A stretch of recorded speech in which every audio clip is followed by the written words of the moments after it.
આમોદનું મોટું તળાવ ભ્રષ્ટાચારના વણવામાં બ્યુટિફિકેશનના કામમાં લોલમલોલના આક્ષેપોથી ખળભળાટ, અધિકારી કોન્ટ્રાક્ટરની મિલીભગતની આશંકા.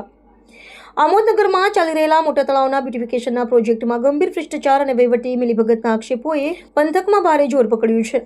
નગરના જાગૃત નાગરિકો અને અરજદારો દ્વારા કરવામાં આવેલી ફરિયાદોને પગલે સરકારી તંત્રના કામકાજની ગુણવત્તા પર અનેક સવાલો ઊભા થયા છે. આક્ષેપ છે કે પ્રજાના પરસેવાના નાણાંનો સદંતર વેડફાટ કરીને કોન્ટ્રાક્ટરોને આર્થિક ફાયદો પહોંચાડવા માટે હલકી કક્ષાની કામગીરી કરવામાં આવી રહી છે. સ્થાનિક જાગૃત નાગરિક કેતન મકવાણાએ તળાવના કામમાં થતી ગેરરીતિઓ બાબતે આમોદ નગરપાલિકા અને સુરત રિજિયોનલ કમિશનર ઓફ મ્યુનિસિપાલિટીઝ કચેરીએ લેખિત રજૂઆતો કરી હતી. શરૂઆતમાં સ્થાનિક અધિકારીઓએ આ રજૂઆતોને ગંભીરતાથી લીધી ન હતી, પરંતુ મામલો ઉચ્ચ કક્ષાએ પહોંચતા અને દબાણ વધતા આખરે તંત્ર હરકતમાં આવ્યું હતું. પ્રાથમિક તપાસ બાદ તંત્રએ કોન્ટ્રાક્ટરને કામગીરીમાં ક્ષતિઓ બદલ નોટિસ ફટકારી હતી.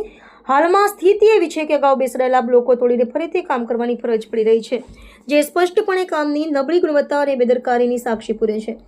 આ સમગ્ર વિવાદ અંગે આમોદ નગરપાલિકાના મુખ્ય અધિકારીએ મીડિયા સમક્ષ મૌન તોડતા જણાવ્યું હતું કે અરજદારના આક્ષેપો પાયાવિહોણા છે. કોન્ટ્રાક્ટરને જ હજુ પૂરું પેમેન્ટ ચૂકવવામાં આવ્યું નથી અને આગામી 5 વર્ષ સુધી મેન્ટેનન્સની જવાબદારી પણ કોન્ટ્રાક્ટરની જ રહેશે.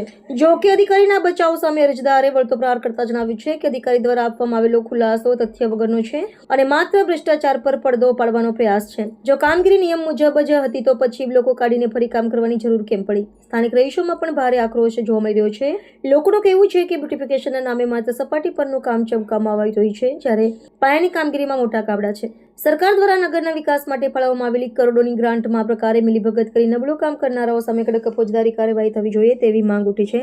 હવે જોવાનું રહે છે કે સુરત આરસીએમ અને ઉચ્ચ સ્તરીય તપાસ સમિતિના મામલે કોઈ કડક પગલાં ભરે છે કે પછી કોન્ટ્રાક્ટર અને અધિકારીઓની આ જુગલબંધીમાં તપાસની ફાઇલો દબાઈ જશે, તો આવનારો સમય જ બતાવશે. હું કેતન મકવાણા. કેતનભાઈ, શું કહેશો આ તળાવ બાબતે ભ્રષ્ટાચાર થયેલો છે એ બાબતે શું કહેશો? આમોદ નગરના હાટ સમાજે મોટા તળાવ બ્યુટિફિકેશનનું સરકાર દ્વારા 7 કરોડની માતબાર રકમનું જે આ નવીનીકરણ થઈ રહ્યું હતું, જેમાં ખૂબ મોટા પાયે ભ્રષ્ટાચાર ચાલી રહ્યો છે. તેમાં અનેક આધાર પુરાવા સાથે મેં જાતે પ્રાદેશિક કમિશનરને લેખિતમાં પુરાવા સાથે અરજી કરી હતી. તેમાં પ્રાદેશિક કમિશનરે મુખ્ય અધિકારી પાસે 7 દિવસમાં એમની પાસે પુરાવા માંગેલા હતા, જવાબ માંગેલો હતો.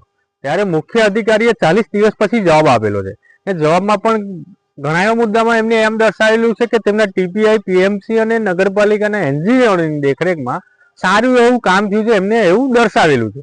હવે જાતે તમે અહીં આગળ જોઈ શકો છો કે બ્લોક પણ અત્યારે 22 તારીખે મને જવાબ આપ્યો છે, અત્યારે પણ બ્લોક લેવલ વગરના છે. ઘણી જગ્યાએ ઉખડી ગયા છે, ઘણી જગ્યાએ તિરાડ પડી ગયેલા છે, કાળી માટીનો ઉપયોગ થયેલો છે, ઘન કચરો જે બહાર નાખવાનો હોય છે જે અંદર દાટેલો છે, હાલમાં તેના પુરાવા પણ છે.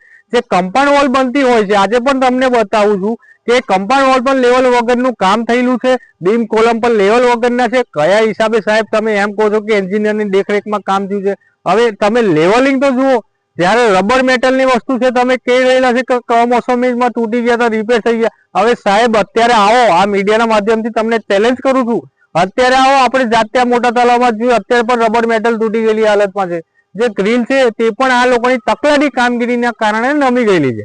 હવે અત્યારે મુખ્ય અધિકારી સાહેબ નવો રજૂ આપી રહેલા છે કે 5 વર્ષની એ લોકોની મેન્ટેનન્સ વોરંટી હોય છે. અરે સાહેબ, જયારે આપણે 10 લાખની ગાડી લાવે ને તો પણ ગોબાવાળી કલર નીકળેલી ગાડી આપણે નથી લેતા.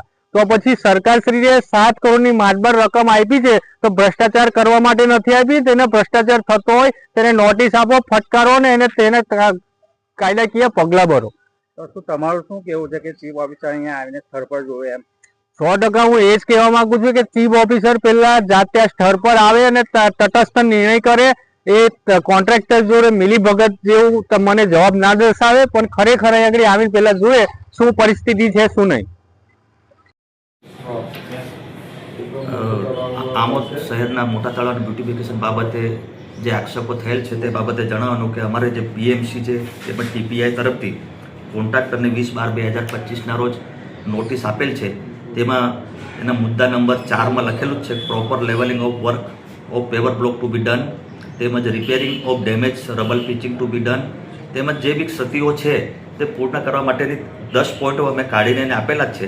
એ ક્ષતિઓ પૂરી થશે પછી જ એને ફાઇનલ પેમેન્ટ કરવાની કાર્યવાહી કરવામાં આવશે.